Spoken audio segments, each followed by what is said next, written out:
So there's this culture in Sardinia, this ancient culture, which is referred to as the Nuragic culture. And if you do any kind of investigation into the history of Sardinia, you're going to hit a wall really fast, and that wall is called the Nuragic culture, because obviously there was a culture that was advanced, that was building with megalithic stones, over 30,000 towers. That takes empire, by the way. That's not something that farmers do. And this, of course, just like all over the earth, suddenly this culture disappears, and is referred to today as the Nuragic people. Nobody really knows who the Nuragic people were. There are some guesses. I think in our film we pinpoint who the Nuragic people were, and for those of you who've seen the film, you know what we're talking about. But this culture was there's all kinds of legends and rumors that come from the distant past concerning this culture. We have rumors of cannibalism, for example. We have legends and rumors of great warriors and giants, certainly of giants.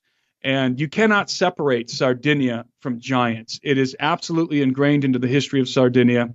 And again, very little is known about this place. Everybody goes off to the Great Pyramids in Egypt, or to Machu Picchu in Peru, or to some of these other famous megalithic sites, some of these other mysterious archaeological sites. And Sardinia has somehow gone totally overlooked over the years. But I think that, and this is part of the premise of our film, that Sardinia truly does unlock the mystery of the migration of the Rephaim, the migration of the giants from what was the Levant, the Promised Land, before and after they were expelled by Joshua, who consequently they called him Joshua the Robber, because he came and expelled the Rephaim from the land of Canaan. And the Rephaim, of course, refers to, in a general sense, the races of giants that were living within the land of Canaan. There were different races of giants living within the land of Canaan. They were mingled in with regular-sized people. But certainly there were whole clans and tribes of giants living in the Promised Land before Moses and Joshua arrived with the children of Israel. And when they did arrive, they were confronted with, not only were they confronted with the giants, they were confronted with a situation that would plague Israel throughout its history, probably still plagues Israel to this day, and that is what Steve mentioned, the sorcery of the Canaanites, because the term Canaanite generally refers to the tribes, the inhabitants of the land of Canaan that were inhabiting the Promised Land. And among them were the Rephaim. The Rephaim were in their midst. The Rephaim, of course, were the giants, were the offspring of the Watchers, were the sons of the gods. They were worshipped. They were venerated by the Canaanite populace. They were the great warriors. They were the mighty men of old, as the Bible calls them. And not just the Bible, by the way. All over the world, they were known as the mighty men, the heroes. And in Sardinia, we find the same terminology being used of the Rephaim giants. These are the mighty men. The tombs of the giants were associated with the mighty ones, the great ones, who were, according to legend, in some cases buried beneath the tombs.